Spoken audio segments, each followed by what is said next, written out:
സുഹൃത്തുക്കളെ, ഇതാണ് എൻ്റെ അബിയു ചെടി. ഇത് ഏകദേശം 4 വർഷത്തോളം പഴക്കമുണ്ട്. ഇത് ഒരെണ്ണമല്ല, ഇതിൻ്റെ അപ്പുറത്ത് വേറൊരെണ്ണം കൂടെ ഞാൻ നട്ടിട്ടുണ്ട്. ഇതാണ് ഇതിൻ്റെ അകത്ത് പൂവുണ്ടാകുന്ന ഒരു സ്റ്റേജ്. ഒരു ഒക്ടോബർ നവംബർ തൊട്ട് നമുക്ക് ഇതിൻ്റെ അകത്ത് പൂക്കൾ കാണാം, കായകളും ഉണ്ടാകാറുണ്ട്. ഇതിപ്പം കുറച്ച് കായകളൊക്കെ ഉണ്ടായതാണ്. എനിക്ക് ഇപ്രാവശ്യം ഒന്നുപോലും കിട്ടിയില്ല. കാരണം അണ്ണാൻ്റെ ശല്യം ഭയങ്കര കൂടുതലായിരുന്നു.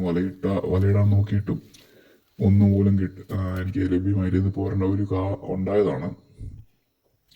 എൻ്റെ സ്റ്റാർട്ടിങ് സ്റ്റേജാണ് ഇത്. ഇനി വലുതാവും, നന്നായിട്ട് ഒരു കൈപ്പിടിക്കത്രയുള്ള വലുപ്പം എത്തുന്നതാണിത്. നന്നായിട്ട് പഴുത്ത് കഴിയുമ്പോൾ മഞ്ഞ നിറമാവും. ഈ പച്ച നിറം മാറി നല്ല മഞ്ഞ നിറമാവും.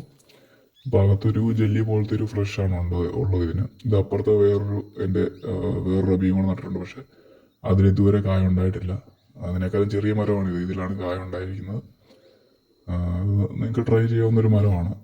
ഏറ്റവും ബെസ്റ്റ് എന്നൊന്നും പറയാൻ പറ്റില്ല, എന്നിരുന്നാലും കുഴപ്പമില്ലാത്തൊരു ഫ്രൂട്ടാണ്.